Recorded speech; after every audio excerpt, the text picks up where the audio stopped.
Listo. Del equipo de trabajo de la SOA y la ORCA, de producción y todo comité consultivo, damos la bienvenida a una figura tan notable, tan fructífera como es don Pepe Sebasco.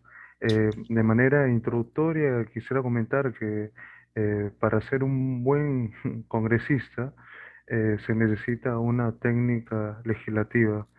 Hay que ser además excelente en las tareas de representación, como a su vez esa relación que es pertinente con los electores.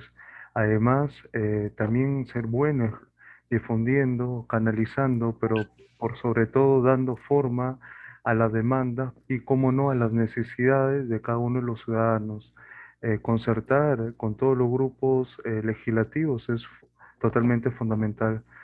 Por ello, nosotros hemos convocado a la figura de don José Francisco Chevasco Piedra, quien nació en Lima en el año de 1963. Es hijo de uno de los mayores cronistas parlamentarios y, no como un dato menor, de un exfuncionario del Senado de la República, como lo fue don Julio Chevasco Llerena, y de doña Berta Piedra Ramírez. Bienvenido, maestro. Muchas gracias, Joel. Gracias por la invitación y entusiasmado de conversar contigo. Y vamos a ver, pues, qué me qué me depara la horca. Vamos a ver. Qué gusto, qué placer. Que nosotros quisiéramos abordar de primera mano, cuando usted ingresa a laborar propiamente a lo que fue esa gran Cámara de Senadores allá en los albores de 1980, cuando usted aún era menor de edad, pues apenas contaba con 16 o 17 años de edad. Y es totalmente notable porque su figura se fue a todo lo que implica un gran congreso, un magno congreso, como lo fue en aquellas épocas, para solicitar trabajo de, según sabemos, de conserje. Entonces, ¿cómo lo recibió la figura del magnífico Lizardo Ugarte del Pino, entonces oficial mayor del Senado de la República, maestro? Mira, él se sorprendió porque mi papá me llevaba de chiquito al Congreso. Entonces, yo a los 17 años ya tenía tercer ciclo de estudios de la Facultad de Economía en la Universidad Garcilaso. Y bueno, yo he vivido siempre con mi madre, ¿no? La cual ha fallecido hace unos meses. Mm. Y como ya nos faltaba dinero para poder pagar la universidad, mi madre me dice, anda, busca trabajo donde trabajó tu papá.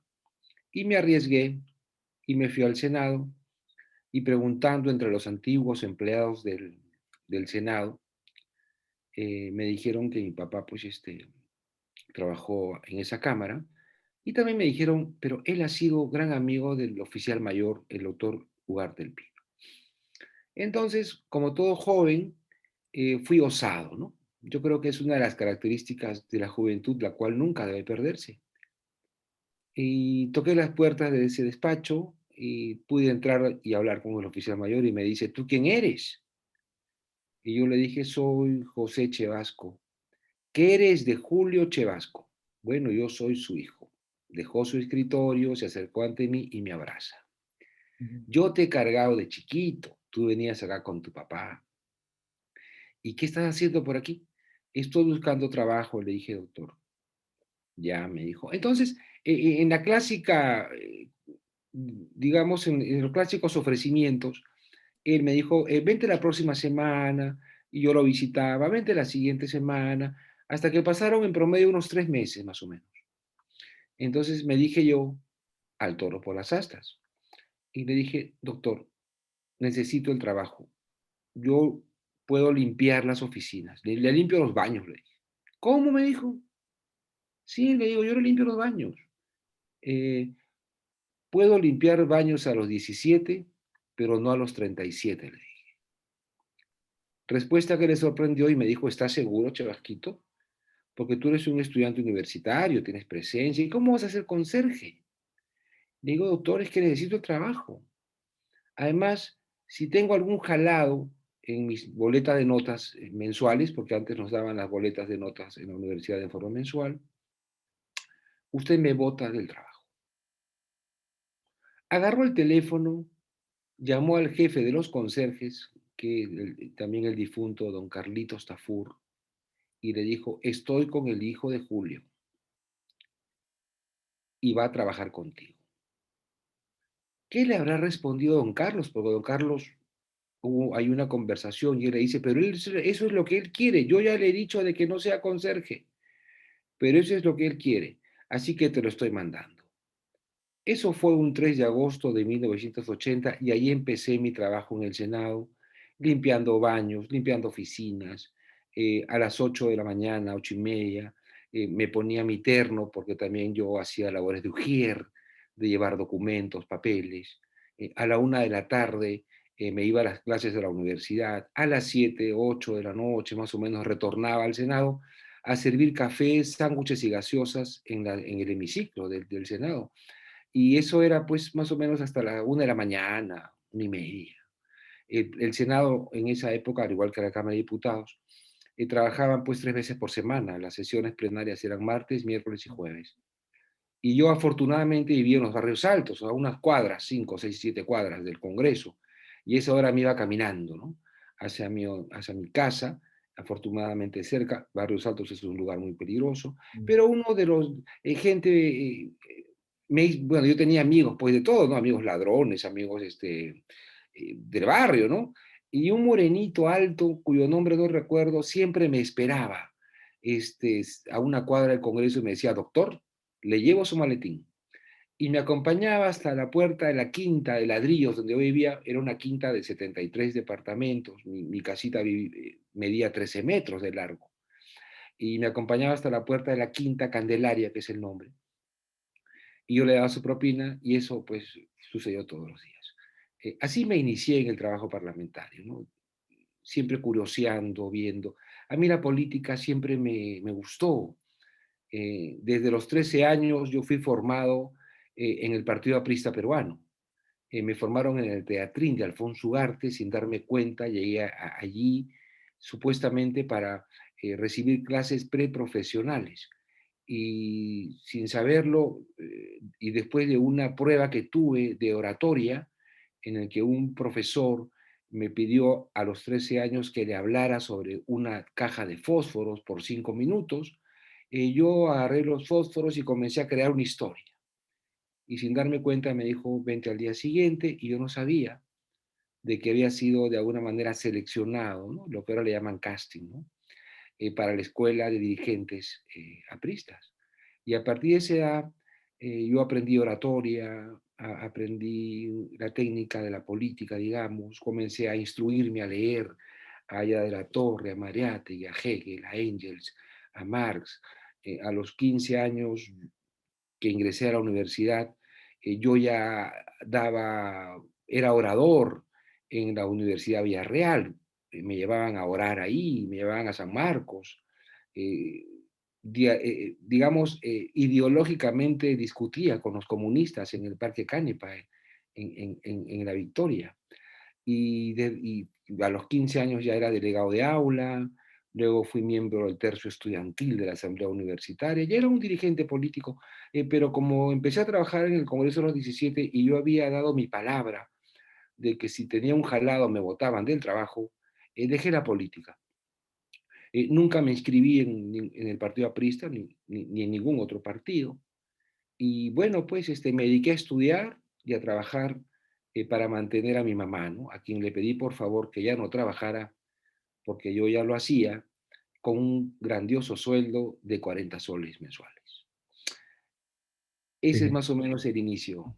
y así sucesivamente transcurrió hasta los albores del año 1992, cuando su persona se convierte en oficial mayor del Congreso, el cual tenemos a bien recordar como presidente del Senado estaba don Felipe Osterlin Parodi, quien, según nos dicen, le confesó de primera mano que lo nombraría en el cargo tras su regreso de un viaje a la República China. Sí, Pero nunca pasó.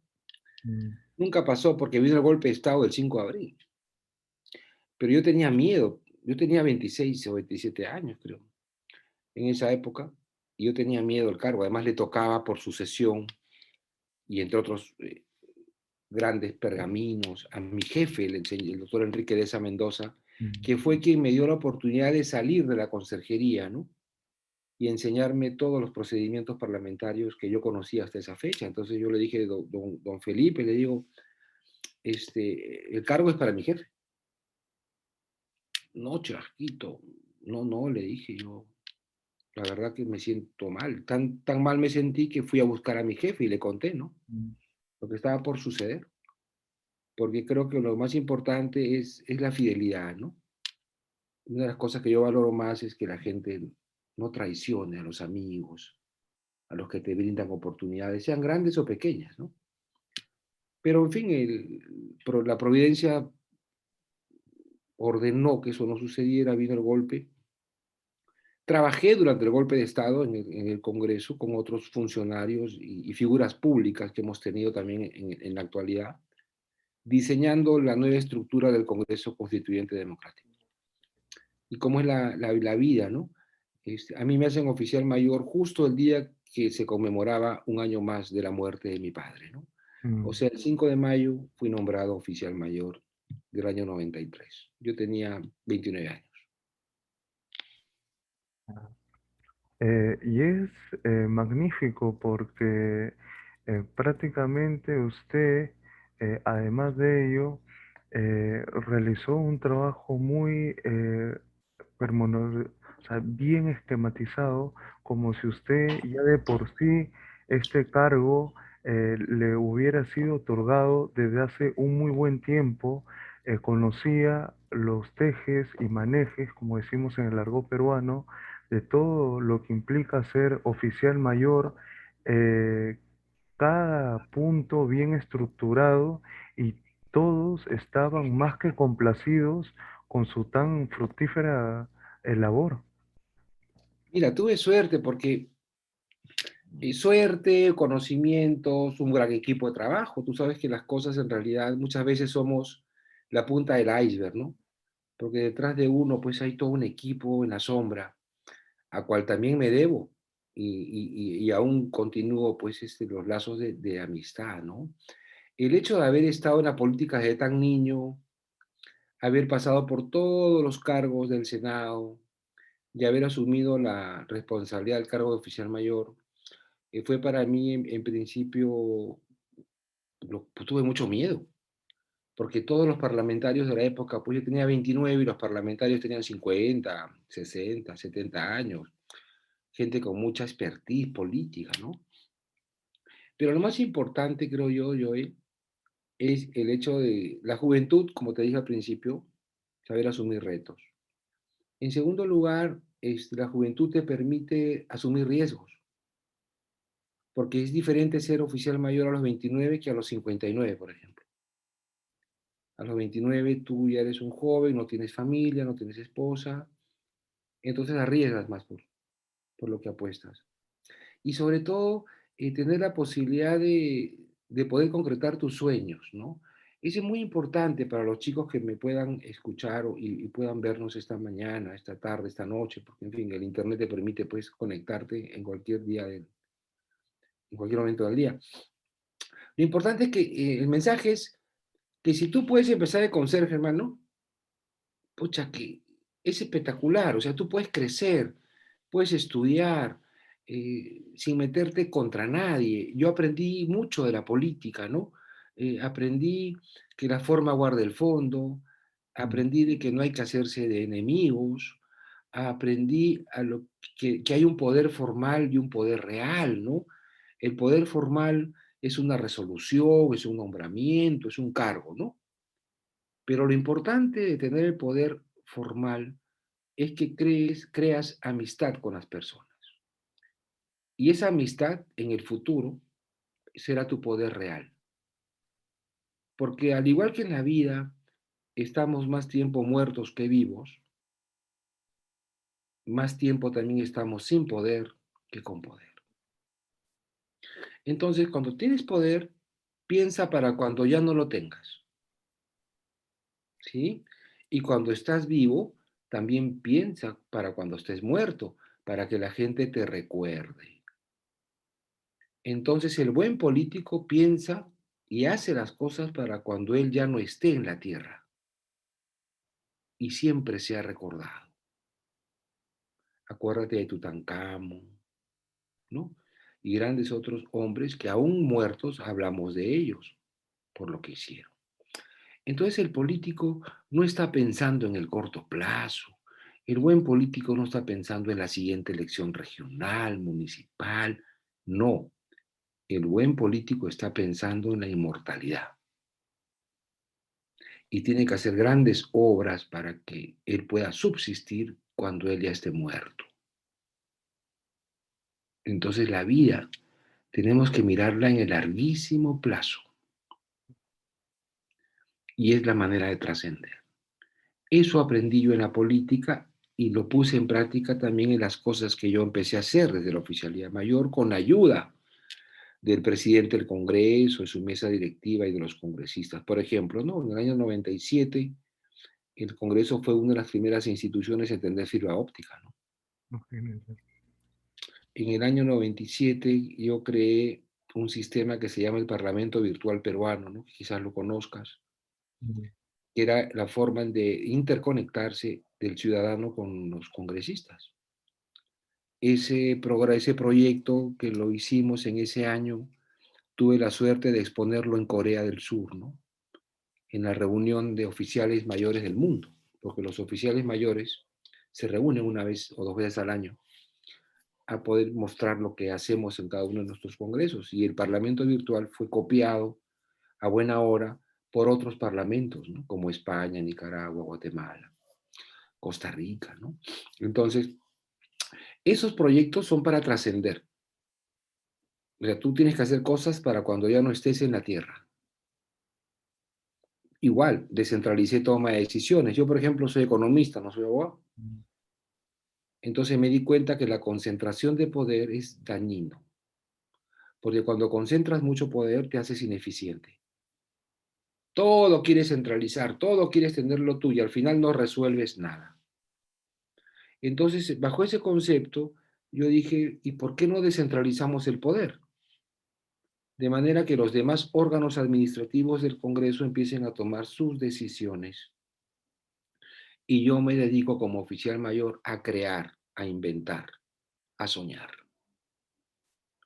Y aplicamos un sistema matricial de organización donde todos los órganos administrativos en forma descentralizada tomaban decisiones. La política es dinámica, el parlamento es dinámico.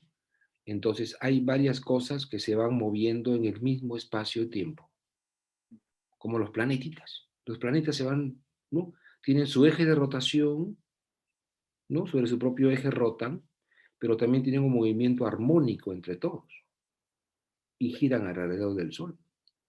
Entonces yo dije, cada órgano del Congreso tiene que tener su propio eje de rotación. Y sobre esa base, en armonía, todos vamos a estar moviéndonos, pero siempre generando el equilibrio. El equilibrio, Joel, no es estático. El equilibrio es dinámico. Entonces lo que tienes que encontrar tú es ese equilibrio en movimiento. Tú cuando vas por la calle, ¿te caes? No. ¿Estás en movimiento? Sí, porque caminas. Entonces estás en un equilibrio dinámico. La política es dinámica.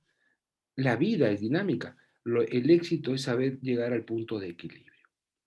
Entonces, de esa manera yo comencé a administrar el Congreso, ¿no? Y es sumamente magnífico porque hemos tenido figuras de la talla de, qué sé yo, don José Carlos Llosa González Pavón, o quizás la figura de don Ismael Echegaray Correa. Entonces, nosotros vemos que quizás con Jaime Yoshiyama, quizás con el doctor Raúl Ferrero Costa, o como no, con doña Meche Cabanillas, eh, la labor se puede hacer un poco más, mucho más fructífera. Entonces, encontramos que usted no solamente como bien nos comenta, estuvo en reuniones de secretarios, en La Habana, Cuba, ponencias en diplomados en derecho parlamentario comparado, o en todo caso esa gran visita o segunda visita al Parlamento norteamericano en DC en el 98. Entonces, todo ello lo hace, ¿por qué no decirlo?, uno de los eh, mejores y mayores oficiales mayores que hemos tenido hasta la fecha. Mira, sí, yo, gracias por tus palabras, Joel. Yo soy un hombre que siempre observaba. Entonces, en cada viaje que me permitían, el Parlamento me autorizaba a salir del país, y lo hacía con el propósito de obtener mayores experiencias, claro está. Y aprendí muchas cosas de cada uno de los congresos. Por ejemplo, el cubano, tú dirás, pucha, que en Cuba no hay democracia, sí, pues no hay, pero tiene un congreso, ¿no? Y hay que aprender mucho cómo trabajan ellos la representación. Sus representantes tienen a su cargo, por ejemplo, manzanas, como acá le llamamos manzanas. Ellos también y van teniendo reuniones periódicas con los ciudadanos de sus manzanas para recibir las demandas, ¿no? Y eso lo lleva pues al comité central. Tienen otro sistema, o los sistemas parlamentarios como el inglés, el español, ¿no? O el norteamericano, donde pude aprender pues que la sociedad norteamericana son dos ejes mira, aquí por ejemplo te voy a poner un ejemplo. Tú vas a la Plaza de Armas de Trujillo, ¿no? Tú estás en Trujillo, ¿no? Y alrededor de la Plaza de Armas, ¿qué encuentras? Está la municipalidad seguramente, ¿no? Y está también la iglesia, ¿no? El gobierno regional debe estar cerca por ahí también, no sé. Pero hay una concentración de las entidades políticas en el centro de la ciudad, ¿no? Te pregunto, en el centro de tu ciudad, en Trujillo, se concentran las oficinas de los, digamos, los poderes públicos, ¿no? La fiscalía, una dependencia no Del- sé, dependencia del Poder Judicial, ¿no? Entonces tú te das cuenta que eh, las instituciones políticas están dentro del centro de la ciudad, donde también coinciden las instituciones económicas. Entonces, cuando hay una huelga en el municipio, automáticamente interfiere en la actividad económica, porque la gente toma la pista, ¿no? Hace su protesta. Entonces, cuando yo llegué a Estados Unidos, en una de las visitas, y me fui al estado de Nueva York, entonces yo bajo del aeropuerto y yo buscaba pues los edificios que vemos en la tele, grandotes, y no vi nada. Dije, pucha, ¿qué Nueva York es este? Este no es Nueva York. Entonces yo pregunté, dije, señor, ¿dónde estamos? Me dijo, estamos en la ciudad de Albany. Y los edificios, todo el aparato económico que uno ve en las películas, el hombre araña, ¿no? Bien bacanes. No, eso es en Manhattan. Entonces me di cuenta que ellos tienen dos ejes. El eje político está en Albany, que es la capital de Nueva York.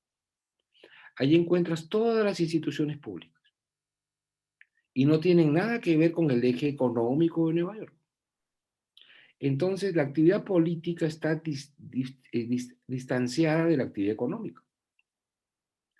Entonces, tienes dos ejes de desarrollo. Acá no, centralizamos todo. Entonces, cuando hay problemas políticos, interfiere en la economía. Por eso que era necesario, como se hizo en Chile, trasladar todo el eje político a Valparaíso. En Valparaíso está la sede del Ejecutivo, del Legislativo. Entonces desconcentras el eje político y dejas a un costado el eje económico. Entonces, ese tipo de observaciones, por ejemplo, son interesantes, ¿no? Pero cuando tú defines lo que debe ser el Estado, lo que debe ser el gobierno, cuando tú debes también evaluar el hecho de poder saber tomar decisiones, ¿no? Cómo tomar decisiones. Mucha gente tiene miedo en tomar decisiones. Cuando yo estudié mi primera maestría en España, un profesor me dice, Chevasco, ¿cuál es tu trabajo? Y yo pues le explicaba, ¿no? Que esto, no, eso no es tu trabajo. Pero profesor, le digo, eso es lo que hago todos los días. No, me dice, ese no es tu trabajo, Pepe. Y le digo, ¿cuál es mi trabajo? Tu trabajo, me dijo, es evaluar cuánto gana tu país con la decisión que tomas. Increíble, qué visión, ¿no? ¡Oh, qué profundidad! Sí. Yo, dije, Mm, así sea usar un clip o un papelito Tú tienes que evaluar cuánto pierde tu país cuando tú botas el papelito y cuánto gana tu país cuando tú rehusas el papelito.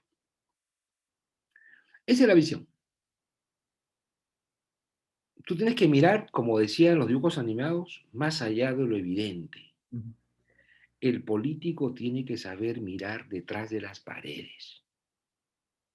El político tiene que imaginar escenarios. Y para eso, Joel, tienes que usar tu animalidad. Tú decís, ¿qué significa tu animalidad?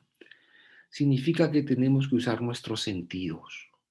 El político huele, el político sabe leer facciones, sabe leer actitudes, sabe escuchar, sabe mirar, sabe hablar, sabe sentir. Entonces, como somos animales y la interacción de un político es con otro animal como él, porque ambos somos animales racionales, lo que tienes que es aprender a leer la animalidad de la gente. Cómo va vestida, qué impresión quieres dar con tu vestimenta, cómo te saluda, con timidez, sin timidez, si es una persona formal, si es una persona informal. Y de acuerdo a la característica de la personalidad que el político tiene que aprender a ver, es cómo transmite sus mensajes. Es darte cuenta de que si le otorgas poder, yo por ejemplo, puedo otorgarte poder a ti en este momento. Tú dirás, Chabasco es un mago. No. Cuando publiques esta linda entrevista, la gente va a ver, oye, Joel es amigo de Pepe Chabasco, es su pata. Entonces la gente va a encontrar en ti un mecanismo de poder llegar hacia mí. Por eso que te estoy otorgando poder. Entonces la gente te va a ver con simpatía, te va a invitar la Coca-Cola, la pizza, el cafecito, porque va a decir, hablándole bonito a Joel, puedo llegar a Pepe Chevasco. ¿Y eso qué te enseña? A que en la política los puntos no se unen por la recta, los puntos se unen por la curva. Pero también puedo quitarte el poder. Te grito. Entonces tus amigos dirán, ah, Joel ya fue ya. Ya no es amigo del señor Chevasco porque ya lo gritó, se han peleado. Bien, a partir de ese instante tú volverás a pagar tus cafés y tus Coca-Colas, ¿no? Porque nadie te va a invitar nada. Entonces, mira, cómo es el tema de las percepciones y todo eso entra en el campo del oficial mayor. Cuando un parlamentario va al despacho del oficial mayor y conversa con él, tienen que tener una cierta lectura de cómo está anímicamente. Mi zona yo la consideraba una zona neutral. Por ejemplo, siempre tenía prendido incienso. Entonces la gente a veces entraba de cólera, ¿no? Molesta, y al sentir el olor del incienso, Oh, decía, oye, Chebajo, ¿qué huele? Ay, mi incienso, le digo, huele rico. Sí, me dijo que rico huele. Y yo le decía medio en broma, medio en serio, ¿no? Así debe oler el cielo. Entonces entraba ya la carcajada, la sonrisa, los decibeles o los niveles de impulsividad bajaban y podías tener una conversación mucho más agradable. sobre todo también que nunca faltaba su taza de café expreso, ¿no? No, Y a mira, como ver, ves, acá hay una, yo tomaba al día 14 tazas, 12 tazas. Y siempre los parlamentarios tenían la gentileza de llevarme pues qué sé, una guagua de Ayacucho, de Huancayo, me traían chaplitas, me traían queso, chocolates. Entonces yo tenía una alacena, ¿no? Y llegaba el congresista y yo le decía, me decían, Pepe, ¿qué tienes? Porque el parlamentario, el político es muy ansioso. mm, Entonces yo le digo, parlamentario, pero váyame a la cena y abra y a ver qué le gusta. Habría, oye, qué rico tu queso, que tu pan, a ver, ya un café, ya, la chapla, el queso. Tocaba la puerta. Otro congresista, que pase. Y nos íbamos juntando congresistas, o yo no, yo era congresista, pero nos íbamos juntando con congresistas de diversas bancadas. Y eso ayudaba al trabajo político, porque se van haciendo amigos, van conversando otros temas, y luego cada quien salía de mi oficina a cumplir sus funciones políticas como congresistas, pero ya, y se iba tejiendo, ¿no? Una armonía de trabajo. Entonces, eso es lo importante de un oficial mayor. No solamente aplicar la regla, el reglamento, la constitución, no. El político, el oficial mayor quizá, no sé si está bien decirlo, pero tiene que ser más político que los políticos, Correcto. ¿no? Entonces, tienes que aprender a leer la entrelínea, tienes que aprender a leer las actitudes, a quién le das la mano, a quién no, a quién abrazas, a quién no abrazas, porque hay mensajes no verbales, ¿no? En la política. Y eso lo fui aprendiendo pues ya con los años, ¿no? Y eso Eh, quizás me permitió. Sobre todo remediar los egos, porque hay algunos que tú necesitas comentarle por separado, porque quizás se ofende en grupo, hay otros que necesitas decirle de manera más propia, con ejemplos, tal cual como lo está haciendo ahorita, porque es más visual, más gráfico, hay otros que necesitan siempre una palmada, hacerlos sentir mucho más seguros y hay otros que necesitas hablarle más o menos fuerte con otros parlamentarios porque así recién toman conciencia. Por eso, Mm, el oficial mayor es medio psiquiatra, medio psicólogo, hasta sacerdotisa, mm, porque muchos políticos cogen confianza contigo y te cuentan sus problemas, como humanos que son. A veces tratamos de inventar político que no existe, ¿no? El político perfecto, el político pues que no respira, no transpira, no tiene sueño cuando está cansado, ¿no? Nos ideamos o nos hacen creer que hay un modelo de político, ¿no? Entonces, y eso está mal, porque el político tiene que transmitir que es tan humano como tú, como yo, que transpiramos, vamos al baño, nos tiramos chanchitos, peditos, te huelen las axilas, eres tan humano como cualquiera. Y te lo ejemplifico de una manera. Un día llego a mi casa y había una revista de saga por el Día del Papá. Y hoy la ojeo y había una casaca que me gustaba. Me fui a Saga, pues. Fui a la sección de estaba la casaca, pregunté por la señorita, me dio mi casaca, me la pongo, puche, que me quedaba pues, horrible, ¿no? Entonces le digo, mire señorita, le digo, miren en la revista cómo sale acá la casaca y mire cómo me queda a mí. Y la señorita me dijo, mire señor, disculpe usted, pero lo que tiene en la mano es un modelo y su barriga es la realidad. Entonces aprendí a diferenciar entre el modelo y la realidad. Y lo que yo aprendí con el tiempo también es que nos tratan de inculcar modelos que no existen. Por ejemplo, mi mamá desde chiquito me decía, tu esposa tiene que ser profesional, medir 1,80 m, ser así, asá.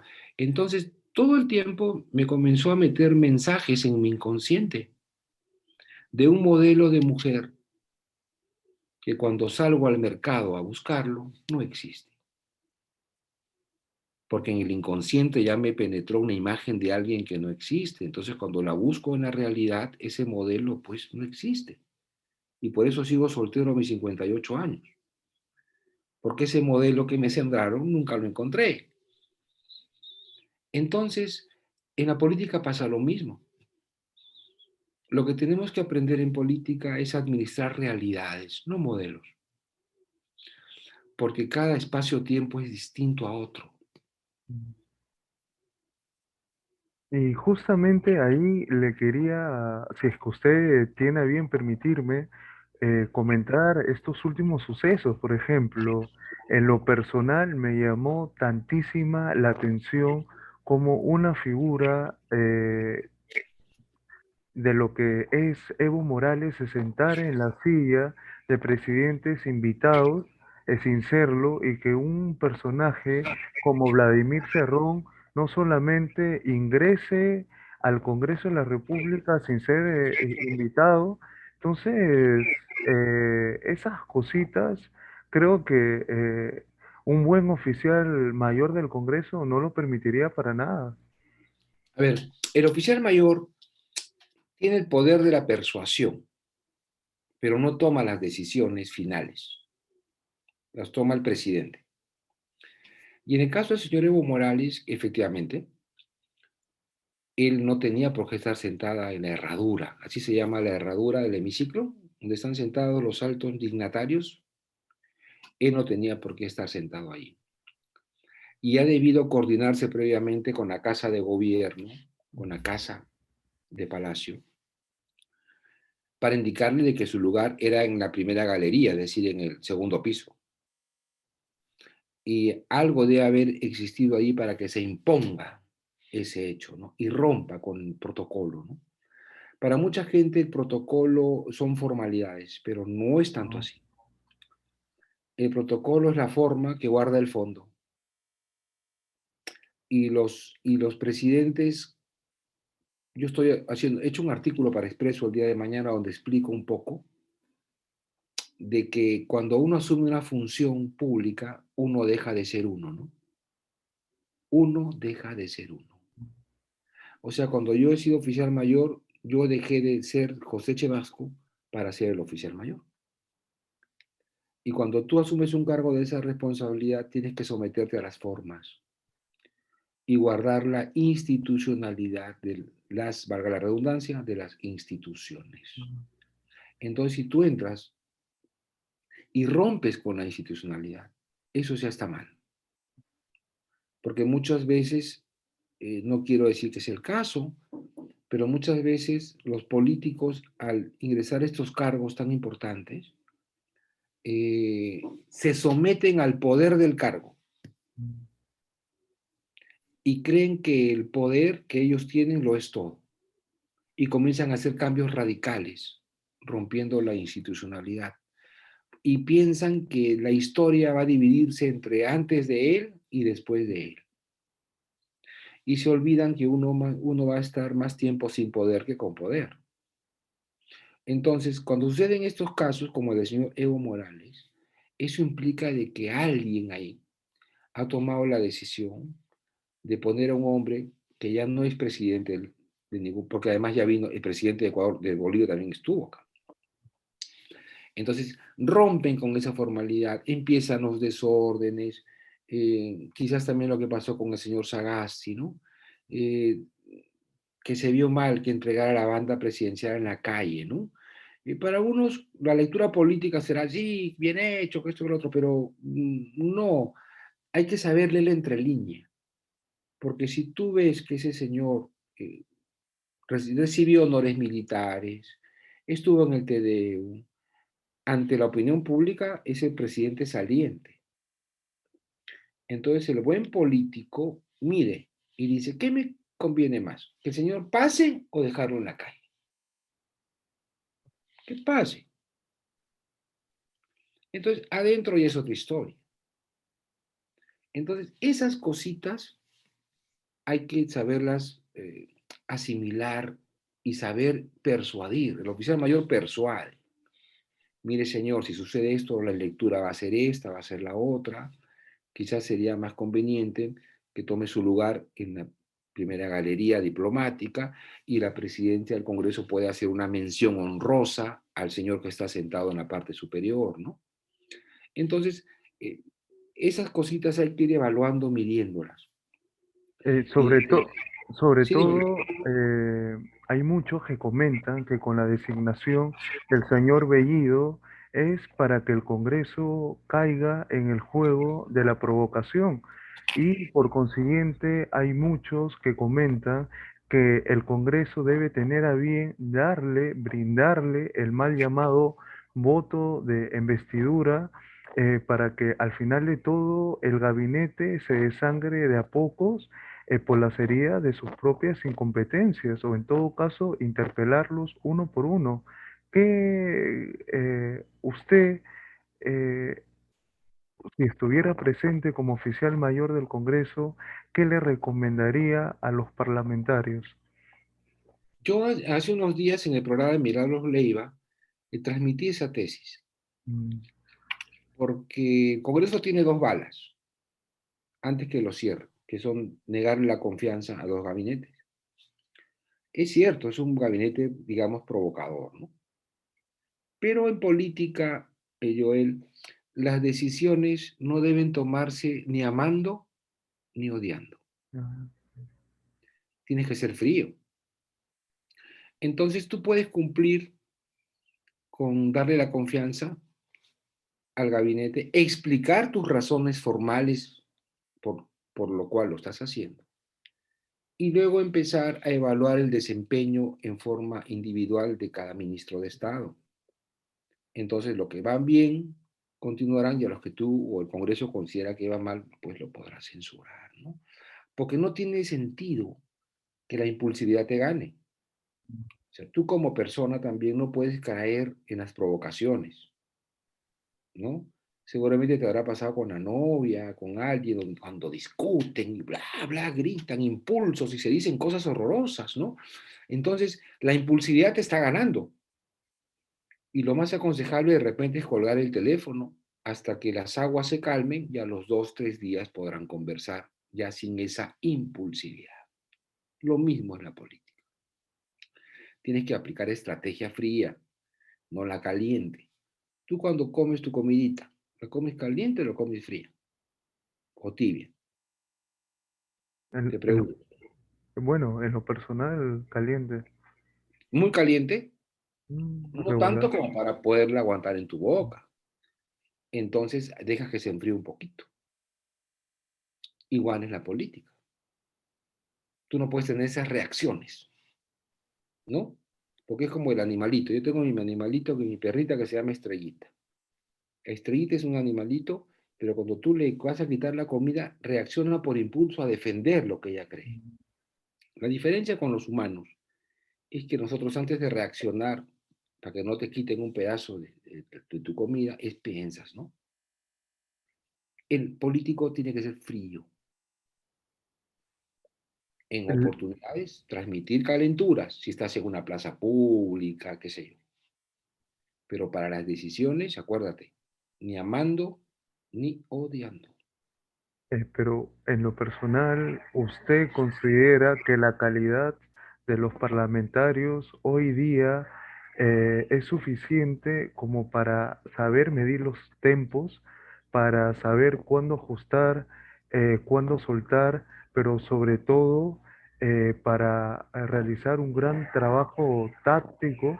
Porque estos hombres son expertos en el ajedrez político, tienen la perspicacia que les ha otorgado el castrochavismo, y si no fuera poco, estos ideólogos que vienen desde la época de la Unión Soviética, eh, como es el personaje de la subversión ideológica de Yuri Bermenov. Entonces, personajes como Adriana Tudela, por nombrar algunos, como o el gran almirante Cueto Acerbi o el almirante Montoya, eh, van a poder otorgarle al Congreso esa cuota tanto de efectividad y más que todo que estos medios que leen un teleprompter autodirigido de Palacio, que vive de las adendas, no les van a poder hacer el cargamontón, cómo mediar con ello. Por eso, tienes que ser muy inteligente. Yo pienso que los 130 congresistas, si bien es un parlamento bastante joven, pocos son reelectos o tienen experiencia, yo creo que para empezar son 130 personas exitosas. Si no, no hubiesen llegado donde están. Sus méritos tendrán. Ahora, el resto se va aprendiendo, pero esos parlamentarios eh, tienen un equipo técnico, ¿no? Tienen que saber rodearse de gente pensante. Ahora, yo sí creo que detrás de todo esto, a nivel de gobierno, hay un poder oculto, hay un poder pensante y de cara a lo que es un proyecto latinoamericano ideológico.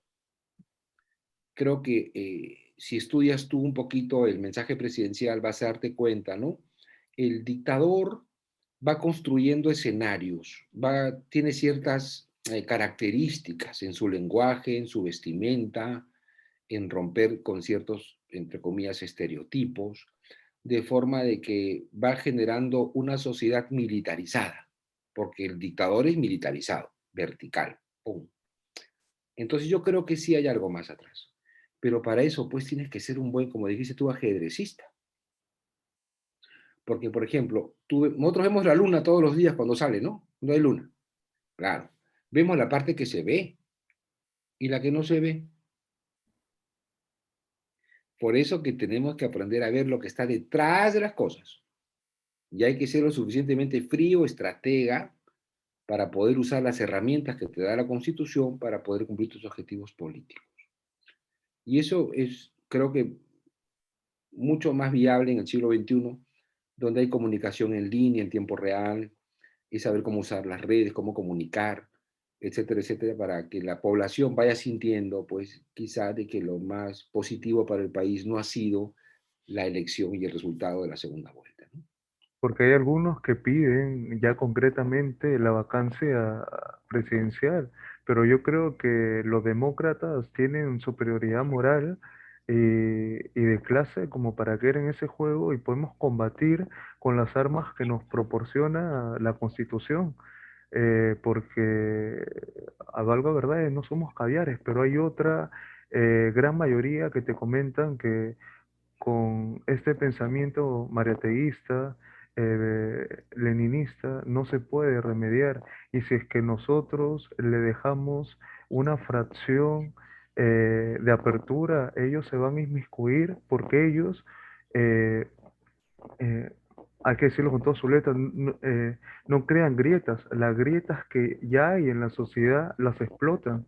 Y, por ejemplo, vemos la figura de Héctor Bejar y de Jorge Arrenza, respectivamente, cancilleres tanto de Perú como de Venezuela, donde ya, no de ahora, sino ya desde hace un par de meses, iniciaron una ronda de conversaciones de cara a lo que ellos denominan la recuperación, o sea, una recuperación que según la palestra para el público integra no solamente sus relaciones, sino quieren esa conformación de Grupo de Lima, o sea, una instancia que reúne por lo menos a más de 10 países con el objetivo de apoyar a lo que es todo este rubor, porque como me comentaban algunos, cambiar de país en nuestra región es como cambiar de camarote en el Titanic, donde el final trágico va a ser el hundimiento, inevitablemente. Por eso, Mm. las fuerzas democráticas tienen que usar los mecanismos democráticos que establece la ley, pero tienen que ser muy agresivos en eso. O sea, hay que estar alertas en forma permanente. Esas grietas que tú le llamas, sí, efectivamente, ellos pueden pasar pues un elefante por una aguja, ¿no? Por el huequito de una aguja.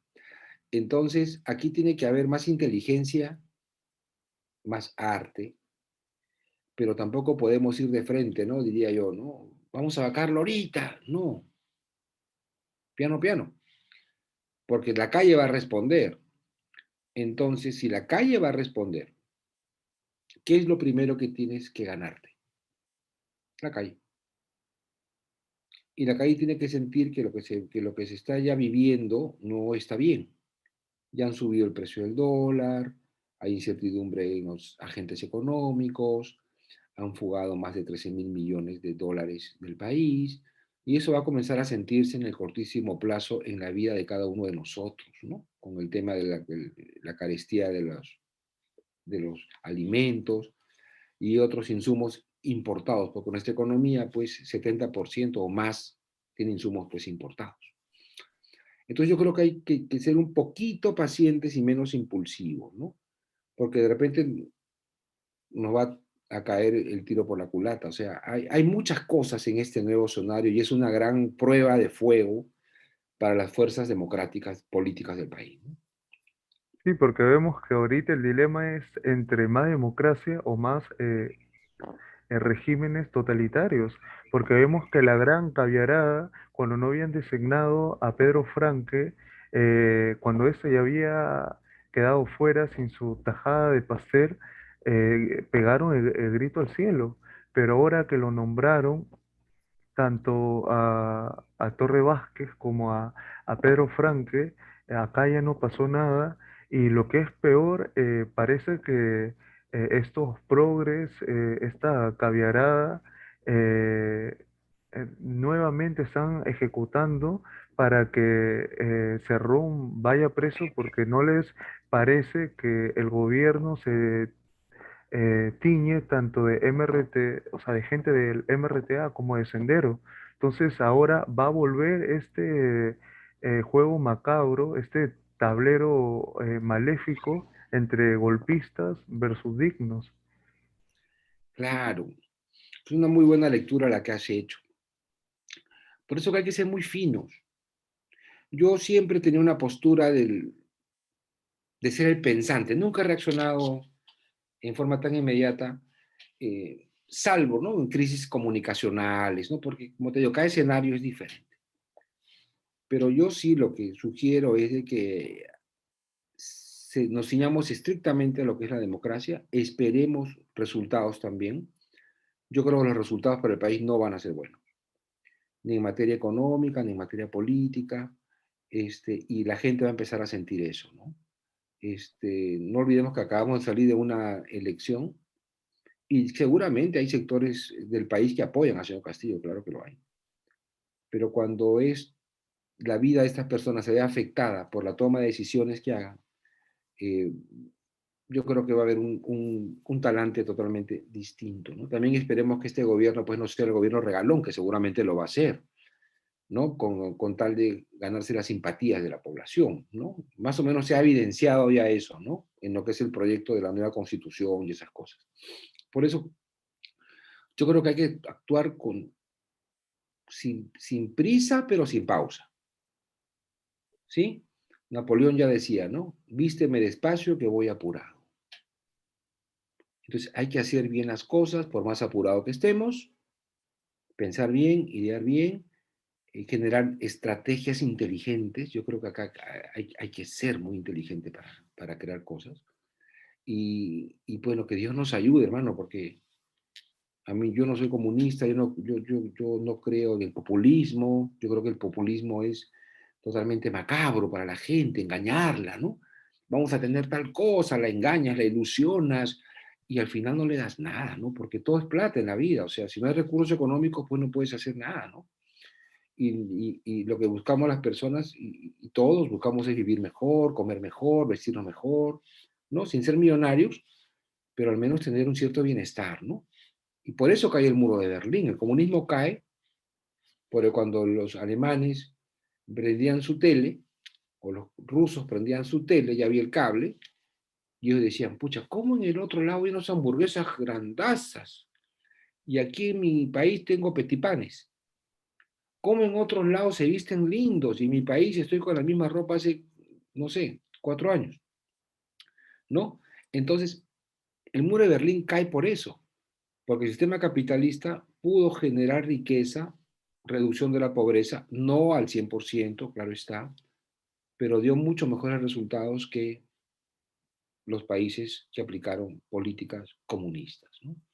Entonces, el mal llamado igualitarismo es igualar hacia abajo, distribuir pobreza. Y al comunismo le interesa que haya pobreza, porque si hay riqueza ya no tienen discurso, pues.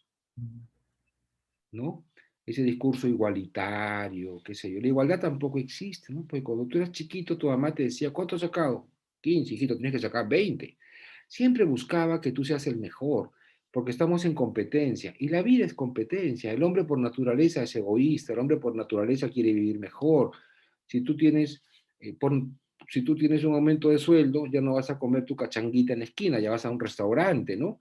Porque quieres ser mejor atendido. O sea, hay una serie de aspectos tan naturales en el ser humano, que rompes con los estratagemas de gente que quiere pensar por nosotros, ¿no? Entonces yo eso es lo que es mi forma de pensar, querido Joel. Yo eh, te agradezco esta linda conversación, esperemos que se vuelva a repetir y yo tengo que retirarme porque debo ir por mi segunda vacuna. Entonces, como tuve el COVID, tuve que esperar un tiempito para poder tener la primera y ya cumplí con mis 21 días de la primera vacuna y me voy por la segunda dosis. Dos cositas nada más. Venga. Hay algunos que nos comentan que para evitar todo esto, es necesario una reelección congresal, volver a la bicameralidad, la renovación por lo menos de tercios y mitades y regular la vacancia presidencial. Por otro lado, hay una serie de preguntas entre las que yo englobo de que va a ser necesario que nosotros salgamos de los países como en peregrinación, como el caso de los hermanos venezolanos, y el tercero, un mensaje para los señores congresistas para combatir esta narrativa hegemónica, esa predominación cultural de la Asamblea Nacional Constituyente, y si es que ésta se lleva a cabo, cómo no ahondar en una constitución tipo velasquista. eh, Mira, yo sí creo que hay que hacer reformas políticas. Yo sí creo en la renovación por tercios o mitades del Congreso, porque no hay institución en el siglo XXI que pueda mantener legitimidad por 5 años. Eso no existe ya. Al quinto año todos los congresos terminan con 2%, 4% de aprobación, 10%. Ilegítimos. Entonces, lo que hay que hacer es, cada ciertos años, 2 años y medio o 3, renovarlos para recobrar legitimidad. Yo creo en el voto libre. Creo que las personas no deben estar obligadas. La democracia empieza por la libertad y está mal hecho que sea obligatorio votar. Muchos me dicen, Pepe, pero votarán pocos. No importa, pero votarán bien. Porque hay gente que su agenda no es la política, pues, ¿no?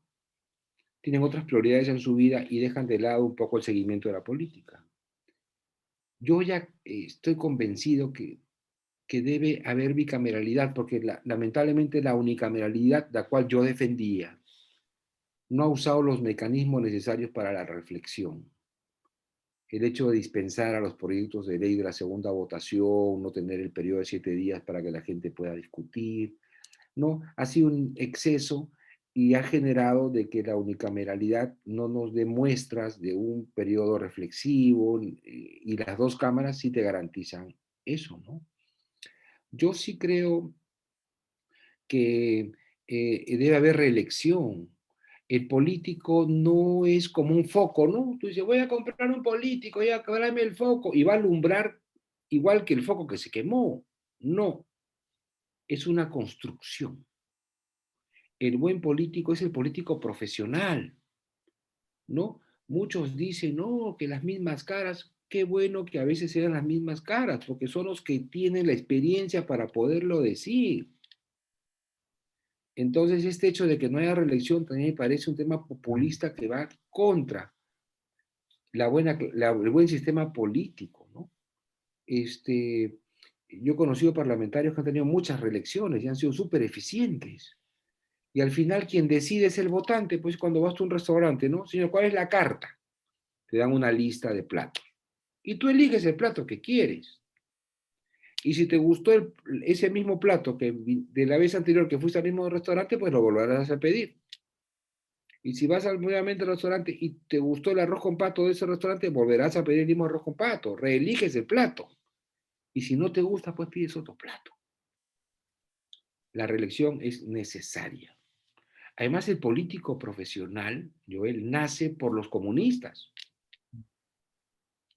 Cuando al inicio de la Revolución Rusa se dieron cuenta de que no solamente tenían que estar representados en el Congreso la gente adinerada y rica.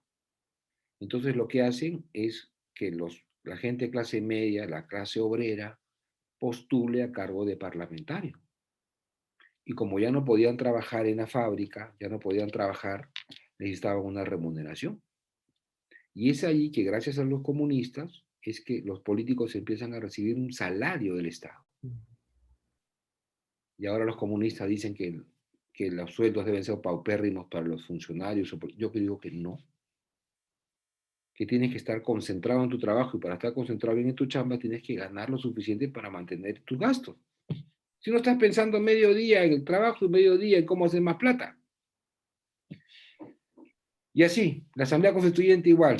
Los mecanismos que tenemos no permiten una modificación total de la Constitución, sino parcial. Eh, Entonces, mae- sí. dime. No, prosiga, disculpe. Entonces, si el señor Castillo quiere hacer reformas de la Constitución y antes de hacer todo un recorrido para el referéndum, asamblea constituyente, bla, bla, bla, bla, que nos diga primero cuáles son sus reformas parciales, para no perder tiempo. Eh, Maestro, ¿nos podría decir en qué medio se le puede encontrar? Nosotros bien sabemos que en todo Lima metropolitana, como se le dice así, usted cuenta con unos restaurantes espectaculares. Si nos Ah, puede decir los lugares, qué plato brinda, los horarios, si fuera tan amable, y con eso culminamos. mira, yo cuando salí del Congreso en el año 2018, ya han pasado, mira, 3 años, y me jubilé. Entonces dije, ¿qué hago, no? Porque, y como me gusta comer, y tengo un amigo que conoce muy bien el mercado gastronómico, bueno, hice sociedad con él y creamos la marca, pues, Ceviche 69, Ceviche 69. Y tenemos un localcito aquí en San Miguel, en Lima, en la Avenida La Mar, 2245, y tenemos otro en La Molina, en Constructores, la Avenida Constructores 867. Si van de mi parte, les van a hacer un pequeño descuento. ¿Ya? Ahora hacemos mariscos, maquis y esas cosas, ¿no? Y si vienes a Lima, me avisas y vamos juntos a comer un ceviche 69. Ah, Yo ya, invito, maestro. yo invito. ¿Ya? Gracias. Y bueno, pues encantado de conversar contigo, te deseo éxitos en tu página, ya me he suscrito a tu página, espero recibir las notificaciones. Y bueno, felicitarte por esta iniciativa. Ha sido, créeme, una muy bonita conversación. Del equipo de trabajo de la SOE de la Orca, de toda producción, comité consultivo, damos esas gracias totales a la figura de don Pepe Chevasco y como se despiden en la India y en Nepal, Namaste, maestro. De igual manera, gran abrazo a tus seguidores y te deseo el mejor de los éxitos y continúa así, hermano. Eres una persona joven y tienes todavía harto pan por rebanar. Corta bonito el pan, nada más. Fuerte Un abrazo. un abrazo fraterno, con su permiso.